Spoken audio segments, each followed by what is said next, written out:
नमस्कार, मैं हूं पवन त्यागी।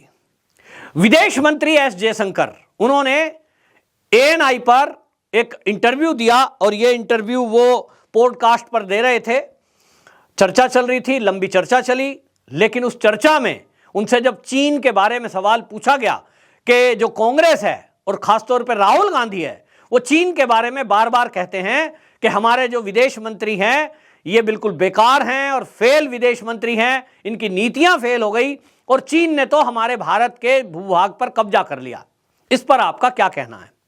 तो एस जयशंकर ने राहुल गांधी को करारा जवाब दिया और उन्होंने कहा कि राहुल गांधी जो जिस तरह की बातें और झूठ फैला रहे हैं चीन के ऊपर, मैं उनसे पूछना चाहता हूं कि अगर वो कह रहे हैं कि विदेश मंत्री कमजोर है, विदेश मंत्री को वो कह रहे हैं कि साहब जो है विफल है, मोदी इस मामले में डर गए हैं चीन से, तो राहुल गांधी ने भेजा है क्या सेना? जो सेना हमारी लद्दाख में एलएसी पर खड़ी है, जिनकी संख्या 50,000 है, यह फैसला किसने लिया है? क्या राहुल गांधी ने? यह सवाल किया क्योंकि चीन की आंखों में आंख डालकर यदि आज कोई हमारी सेना बात कर रही है, इसके पीछे दो ही व्यक्ति हैं। एक विदेश मंत्री, उनकी कूटनीति, जिस तरह से दुनिया के बड़े बड़े महाशक्तियों को आज भारत के फेवर में खड़ा किया गया है, भारत से मधुर संबंध बने हैं, ये किसके कारण होता है? निश्चित जानिए कि इसके लिए एक ही व्यक्ति है जिसका नाम है एस जयशंकर, हमारे विदेश मंत्री। लेकिन इस विदेश मंत्री पर प्रहार कांग्रेस करते हुए यह कहे कि सबसे विफल विदेश मंत्री है, तो भैया आपके समय में क्या हाल था कांग्रेसियों, बताओ जरा। आपके समय में अधिकतम देशों से हालत यह थी, मतलब अमेरिका और रूस से तो हालत यह थी कि या तो आप रूस से संबंध रखिए या तो आप अमेरिका से रखिए। अमेरिका से संबंध रखोगे रूस नाराज हो जाएगा, रूस से रखेंगे अमेरिका नाराज हो जाएगा। आपने क्या नीतियां बनाई? उन नीतियों के कारण कई देश ऐसे थे जो हमारे दुश्मन देशों के साथ मिलते थे। चीन की नीतियां ऐसी बनाई आपने कि चीन की कंपनियां भारत में स्थापित होती चली गई और भारत के उद्योग धंधे बंद होते चले गए। आप चीन को भारत में बढ़ावा दे रहे थे, यह आपकी विदेश नीति थी। चीन से आप संबंध बना रहे थे। आज जिस एस जयशंकर पर आप सवाल उठा रहे हैं, उनका डंका पूरी दुनिया में बोल रहा है। और उन्होंने कांग्रेस की पोल खोली। उन्होंने कहा कि मेरे पिताजी भी ब्यूरोक्रेट थे, सेक्रेटरी लेवल के थे। उनको इंदिरा गांधी की जब सरकार बनी, सबसे पहले यदि किसी को हटाया गया सचिव पोस्ट है तो वो मेरे पिताजी थे। और इनके जो पिताजी थे डीके सुब्रमण्यम, वो कहते हैं उस समय जो है उनके पिता सचिव थे 1979 में डिफेंस प्रोडक्शन डिपार्टमेंट में वो सचिव थे। और कहते हैं कि जब 80 में इंदिरा गांधी प्रधानमंत्री बनी, सबसे पहला ट्रांसफर इनके पिता का किया। क्यों किया? क्योंकि ईमानदार आदमी थे। क्या ईमानदारी का इनाम मिलना चाहिए या सजा? क्यों? क्योंकि वो किसी मंत्री के कहने से हेर फेर नहीं करते थे।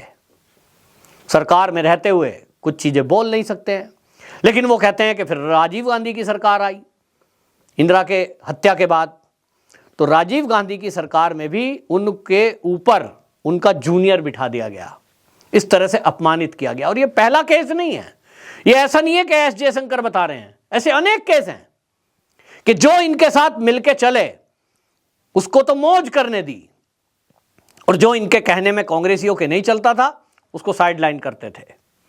चाहे वो हमारे होनहार डॉक्टर हो, चाहे होनहार वैज्ञानिक हो, चाहे वो होनहार हमारे ऑफिसर हो, आईपीएस ऑफिसर, और चाहे फिर वो ब्यूरोक्रेट्स हों। ये कोई पहला उदाहरण नहीं है। ये आज हमको सुनकर आश्चर्य नहीं होना चाहिए ये एस जयशंकर के पिता के साथ ऐसा हुआ। आप समझ सकते हैं कि एक विदेश सचिव जो कि एस जयशंकर थे, वो कहते हैं कि मैंने तो कभी राजनीति की कल्पना ही नहीं करी थी। ना वो लोकसभा के मेंबर थे, ना वो राज्यसभा के मेंबर थे, और उनको मंत्री बना दिया गया डायरेक्ट। क्या गुण है एस जयशंकर में? क्या उन्होंने बहुत सारे पैसे दिए हैं बीजेपी को, मोदी जी को, कि भाई मंत्री बना दो मुझे रिटायरमेंट के बाद? नहीं, बिना 1 रुपया दिए अगर वो भारतीय जनता पार्टी में सीनियर से सीनियर लीडर वहां हैं, एक से एक बुद्धिमान, उनको दरकिनार करते हुए एस जयशंकर को विदेश मंत्रालय जैसा महत्वपूर्ण पद दिया गया, जिम्मेदारी दी गई तो उसके पीछे का एक कारण है कि जब सुषमा स्वराज जी विदेश मंत्री थी तो ये सचिव हुआ करते थे, विदेश सचिव, और इस विदेश सचिव के चलते उन्होंने जिस तरह से दुनिया के कई देशों में अपने संबंध बेहतर किए, और खास तौर पे जब युद्ध की स्थिति आई, उस समय युद्ध की स्थिति में उस समय यह हुआ है कि वो कई देशों में अपने बढ़िया से संबंध बना पाए। किस तरह से हमारे जब छात्र फंसे हुए थे उन छात्रों को लाना, और उसका श्रेय सारा का सारा अगर गया है, क्योंकि मंत्री ज्यादातर ब्यूरोक्रेट्स ही उनको सलाह देते हैं, वही चलाते हैं, और इसलिए मोदी जी की नज़र में ये चीज़ें आई कि सुषमा स्वराज जी विदेश मंत्री हैं, उनके कार्यकाल, कहाँ ऑफिस में जाना है, कैसे अरेंजमेंट करना है। और इसका जिक्र एस जयशंकर ने यह भी किया कि जब वो राजदूत थे चीन के अंदर तो मोदी जी के किस तरह के कार्यक्रम लगाए गए। सीएम रहते हुए उनका एक दौरा था, और जो अरेंजमेंट किया गया, वो कहते हैं उस अरेंजमेंट को देखते ही मोदी जी ने ध्यान में रखा कि भाई एक अधिकारी किस तरह की उनकी व्यवस्था करता है, उनके प्रोग्राम जिस तरह से लगाए गए, उस अरेंजमेंट को देखते हुए ये तभी तय हो गया कि ऐसा होनहार यदि कोई ऑफिसर हमारे देश में है, क्यों ना उसको देश सेवा का और मौका रिटायरमेंट के बाद भी दिया जाए। तो ये चीजें पहचानी गई। लेकिन आज सवाल यह है कि कांग्रेस हमारे देश को बदनाम करने में लगी क्यों है। तो इसका जवाब एस जयशंकर ने दे करके कांग्रेस की पोल खोल दी, और ये कई बार है। कांग्रेसी जानते हैं कि भारत की 1 इंच भी जमीन चीन ने नहीं कब्जाई है, 1962 में जरूर कब्जाई, और उसी का जिक्र एस जयशंकर ने किया है कि यदि जमीन कब्जाई गई है तो वो 1962 में कांग्रेस के कार्यकाल में कब्जाई गई। मोदी सरकार में 1 इंच भी जमीन चीन ने नहीं कब्जाई। फिर कांग्रेसी झूठ क्यों बोल रहे हैं? असली बात यह है कि ये एक टूल किट तैयार होती है, चीन उस टूल किट बनाने वालों को पैसे देता है कि आप एक हमारा नैरेटिव चलाइए, और नैरेटिव ये चलाया जा रहा है कि मोदी एक कमजोर नेता है। कैसे सिद्ध करेंगे? तो उसके लिए झूठ बोलना पड़ेगा, क्योंकि कमजोर तो मोदी है नहीं। तो मोदी को कमजोर सिद्ध करने के लिए इससे बढ़िया क्या होगा? झूठ बोला जाए कि भाई चीन ने भारत में घुसपैठ कर दी, भारत की जमीन कब्जा ली। अब चीन तो झूठ बोलेगा ही, क्योंकि टूल किट उसी की है, लेकिन उसके इशारे पर भारत के कुछ पत्रकार और ऐसे राजनीतिक दल ये उसमें नैरेटिव को चलाएंगे। 1 बार, 2 बार, 3 बार, 10 बार झूठ बोलेंगे। कुछ लोगों को लगेगा यार कुछ तो गड़बड़ है। तो कुछ लोग ऐसे हैं जो राहुल गांधी ने जो बोल दिया उसी को सच मान लेते हैं। यहां तक कि फोटोएं तक शेयर की गई, सैटेलाइट की फोटो है, ये देखिए अरुणाचल प्रदेश में गांव बना लिया चीन ने, अपने क्षेत्र में बनाया है, लेकिन उसको भारत के क्षेत्र में बताना, यह सीधा एक मोदी को बदनाम करने के लिए और कमजोर दिखाने का एक षड्यंत्र। उसके बाद देखिए वो नैरेटिव फेल होता जा रहा है। तो अभी क्या कर रहे हैं? फिर से एक बार मोदी पर प्रहार कि मोदी तो मुस्लिम विरोधी है। फिर नैरेटिव चलाया गया कि इंटॉलरेंस बढ़ रहा है, भारत में दंगे हो रहे हैं, मुस्लिमों पे अत्याचार हो रहा है। एक टूल किट फिर आई, वो नहीं चला। तो फिर किसानों को आगे करा, मोदी किसान विरोधी है। देखिए ये जो किसान थे सड़कों पे आए और 3 कृषि बिल मोदी ने बनाए, उनको वापस लेना पड़ा, मोदी कमजोर है। फिर एक नैरेटिव चलाया गया, फिर एक टूल किट तैयार हुई, फिर से कमजोर बताया गया। अभी आपने नई नई टूल किट देखी है बीबीसी की, उसका भी एक ही तरीका था, यही कि मोदी को मुस्लिम विरोधी बताया जाए, मुस्लिम विरोधी बता करके उनको बदनाम किया जाए। राफेल पर झूठ बोलकर यह सिद्ध करना चाहते थे राहुल गांधी और कांग्रेसी कि मोदी भ्रष्टाचारी है, क्योंकि भ्रष्टाचार तो मोदी करते नहीं।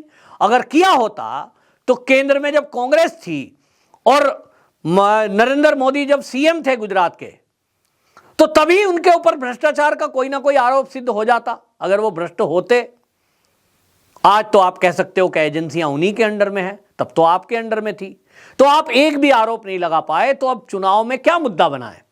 तो एक फर्जी मुद्दा लाए कि राफेल में घोटाला हुआ है, राफेल में घोटाला हुआ है, चौकीदार चोर है। आपने ये शब्द सुना होगा। मकसद था, लेकिन मकसद सफल नहीं हुआ, क्योंकि उसमें सुप्रीम कोर्ट में केस गया, सुप्रीम कोर्ट ने सब कुछ देखा और देख के रिजल्ट दे दिया कि कोई घोटाला नहीं हुआ। फिर नोटबंदी पर झूठ बोला गया। यानी कांग्रेस का एक सूत्री कार्यक्रम है कि झूठ बोलो, झूठ फैलाओ, देश के अंदर माहौल खराब करो। और अब खतरनाक बात यह है कि अभी कुछ ही दिनों पहले आप देखेंगे कि राहुल गांधी का बाकायदा संसद में किस पर हमला किया उन्होंने? हमारे देश के एनएसए पर। अजीत डोभाल का नाम लेकर जो जिनका लोहा पूरी दुनिया मानती है कि मोदी के पास यदि कोई चुने हुए हीरे हैं, उसमें एक अजीत डोभाल है, जिसकी वजह से हमारा देश और सीमाएं आज सुरक्षित हैं। हमारे पास दुनिया की इंफॉर्मेशन घटना होने के पहले पता लग जाता है। उनको टारगेट किया गया कि साहब उनकी वजह से तो अग्निवीर योजना आई है, उन्होंने तो जो है सेना में ये योजना थोपी है। उनका नाम क्यों ले रहे हो भाई? एनएसए है, उनका काम सूचना इकट्ठा करना है। लेकिन ये एक सोची समझी रणनीति है कांग्रेसियों की कि जो सरकार में अच्छा काम कर रहे हैं उनको बदनाम कैसे किया जाए, क्योंकि अच्छे काम की तो तारीफ हो रही है। इस समय मोदी की कैबिनेट में यदि तारीफ में कुछ चीजें हो रही हैं तो आपको बता दूं, हमारे देश के सड़क परिवहन मंत्री नितिन गडकरी, उनके काम की खूब तारीफ है। हमारे देश के रक्षा मंत्री राजनाथ सिंह, उनकी काफी तारीफ है, जिस तरह से सादगी का जीवन जीते हैं और कोई भ्रष्टाचार से लेना देना उनका नहीं है, देश की सेवा में दिन रात लगे रहते हैं। इसी तरह आप देखें निर्मला सीतारमण, हमारी वित्त मंत्री, महिला होने के बाद भी उन्होंने जिस तरह का इस समय बजट प्रस्तुत किया, गरीब आदमी उस बजट को देखकर खुश था। लेकिन उन्होंने जिस तरह से संसद में हल्ला किया, इनका मकसद था कि उस बजट पर चर्चा ही ना होने पाए।